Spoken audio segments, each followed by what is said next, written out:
बिस्मिल्लाहिर्रहमानिर्रहीम अस्सलामु अलैकुम वरहमतुल्लाहि वबरकातुहू। नाज़रीन, हमारे मुल्क में महंगाई की जो मार अवाम झेल रही है ये बहुत तशवीशनाक है, दुश्वार है, बड़ी मुश्किल तरीन है। लेकिन लोग इसको बर्दाश्त कर रहे हैं इसलिए कि लोग ये भी कह रहे हैं कि मोदी है तो मुमकिन है। मोदी जी की जय हो। ठीक है, मोदी जी ने राम मंदिर बनवा दिए, 370 हटवा दिए, 3 तलाक कानून लेकर आए। और आपको बताओ, मोदी जी ने एनआरसी भी लाने का सिस्टम शुरू किया था, एनआरसी, लेकिन वो कोरोना वायरस ने रोक दिया। ये जितनी भी सारी चीजें हैं, चाहे वो राम मंदिर हो, बाबरी मस्जिद हो, 370 हो, एनआरसी हो, आसाम मामला हो, मॉब लिंचिंग हो, 3 तलाक हो, ये सब से महंगाई का कोई लेना देना नहीं है, क्योंकि जनता के पास बहुत पैसा है और वो हर महंगी चीज को खरीदना बहुत उनके लिए मुश्किल काम नहीं है, तो लोग खरीद रहे। बहरहाल, लेकिन हम ये समझ रहे हैं कि सिर्फ वो पेट्रोल महंगा हुआ, लेकिन ऐसा नहीं है। पेट्रोल और डीजल के अलावा एक बड़ी लिस्ट मेरे पास है कि क्या क्या महंगा हुआ, वो मैं आपको बता रहा हूं। आप उसको देखें, सुने और ज्यादा से ज्यादा शेयर कीजिए ताकि मोदी जी को भी पता चले कि मेरे मुल्क में मैंने सिर्फ पेट्रोल और डीजल ही नहीं, बहुत सारी चीजें महंगी कर दी है, लेकिन लोग सिर्फ पेट्रोल और डीजल का ही ढिंडोरा पीट रहे हैं।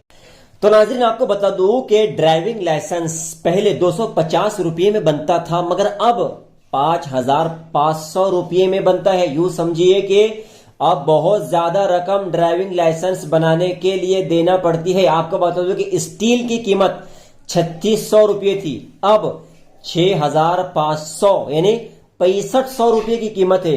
रेत एक ट्राली 1500 रुपये की आती थी, लेकिन अब 6,000 रुपये की एक ट्रॉली आती है। डिश टीवी का रिचार्ज 110 रुपये में होता था, मगर अब 450 रुपये में रिचार्ज होता है। एटीएम से पैसे निकालने का चार्ज RS 0 था, कोई चार्ज नहीं था, लेकिन अब 3 बार से ज्यादा पैसे निकालने पर हर बार 105 रुपये देना पड़ेगी, वो आपकी अकाउंट से काट दिया जाएगा। सीमेंट की कीमत 195 रुपये थी, अब 410 रुपये है।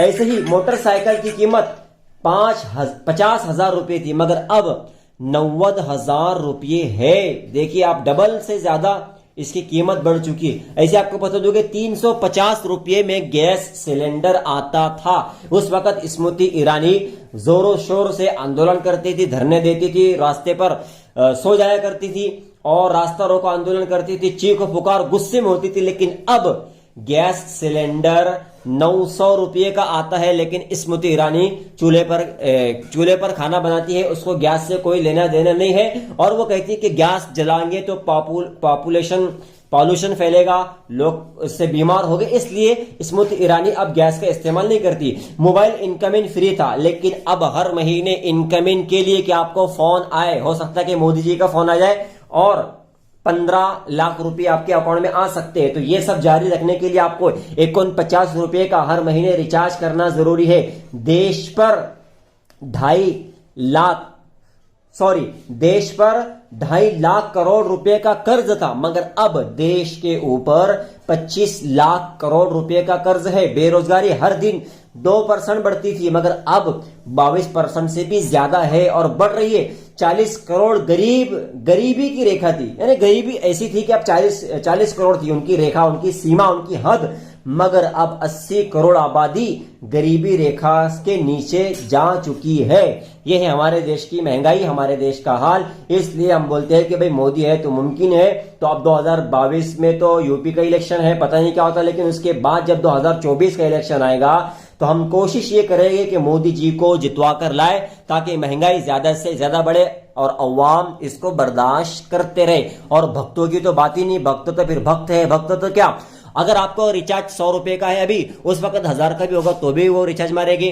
अगर पेट्रोल 100 रुपए लीटर है तो 1000 रुपए लीटर भी होगा तो वो पेट्रोल डालेगी। क्यों? इसलिए कि मोदी जी की सरकार है, मोदी जी उनके बाप है। जैसे ही मोदी जी की सरकार खत्म हो गई तो कांग्रेस की सरकार आने पर रामदेव बाबा बोलेंगे कि 35 रुपए लीटर पेट्रोल चाहिए तो चलेगा। अभी रामदेव बाबा को 100 रुपए लीटर पेट्रोल भी चल रहा है और रामदेव बाबा कह रहे हैं कि बच्चों ये जो पेट्रोल महंगा हुआ है इससे देश का भला है, देश का फायदा है। तो ऐसे हमारे मोदी जी के काम है जिससे देश की जनता और देश का खूब नाम रोशन हो रहा है, देश के लोग रोजी खूब कमा रहे हैं, बेरोजगारी खत्म हो रही है, महंगाई कम हो रही है और लोग जो है तो बस अपनी धुन में लगे हुए हैं, रोज खा रहे हैं, कमा रहे हैं और बस लोग अब ये इच्छा कर रहे हैं मोदी जी के राज में कि हमको जीने के लिए बस इस देश में जगह मिल जाए, घर मिल जाए, रहने के लिए फ्री का राशन मिल जाए और 2-4 रुपए किलो का जो अनाज मिलता है पीले कार्ड पे और ऑरेंज कार्ड पर, वो कार्ड हमारा जब्त ना हो, बंद ना हो। बस अब लोगों की ये हालत इस देश में हो गई है। इसलिए ना लोग रोजगार मांग रहे हैं, ना महंगाई के कम होने के लिए दुआ कर रहे हैं,